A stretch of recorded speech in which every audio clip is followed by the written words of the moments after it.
And at this time, I'm happy to turn it over to a couple of our principals who are going to talk about it. The very excellent principal here at Engelhard Elementary, I'd like to bring up Dr. Ryan McCoy.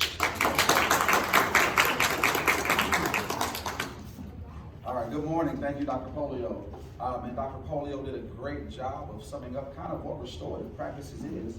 I do have a few notes to share as well as I'm going to let you hear one student speak momentarily, but I'm going to give you the voices of other students as well that I've talked to kind of give their perspective on restorative practices, okay?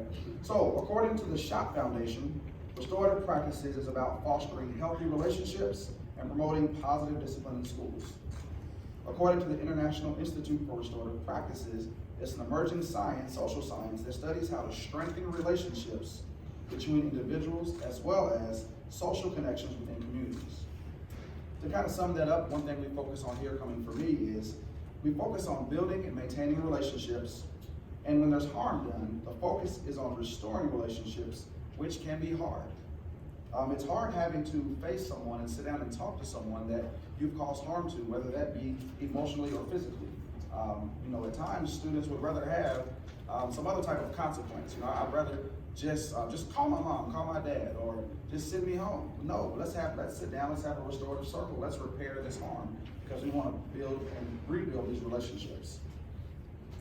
Now let me share what some of our students here shared with me about the positives of restorative practices and our restorative circles. So these are straight from the mouths of students. We all need to know what's going on. We need to know how others feel because we don't feel great all the time. We are a community and we tell each other how we feel.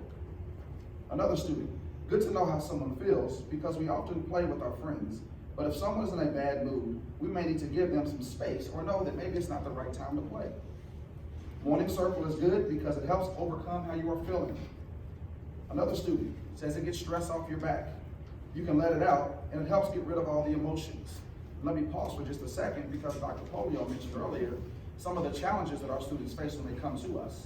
Some of the ACEs or those adverse childhood experiences, a lot of trauma. And so to hear students say it gets stress off their back, it allows you to let your emotions out, I feel like that's pretty big. Another student said, it lets us know what's going on in people's lives. For instance, if someone is getting bullied, you can help them out.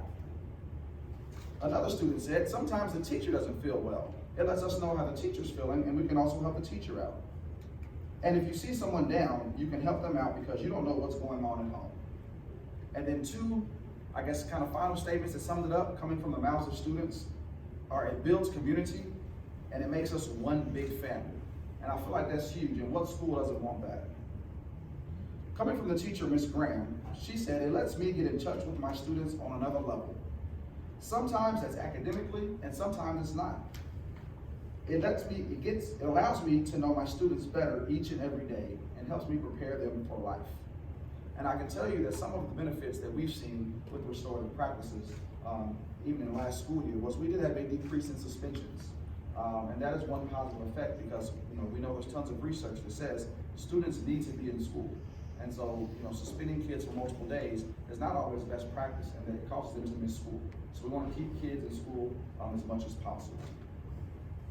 So with that said, at this time, I'm going to turn it over to one of our phenomenal 5th grade students, Christian Johnson.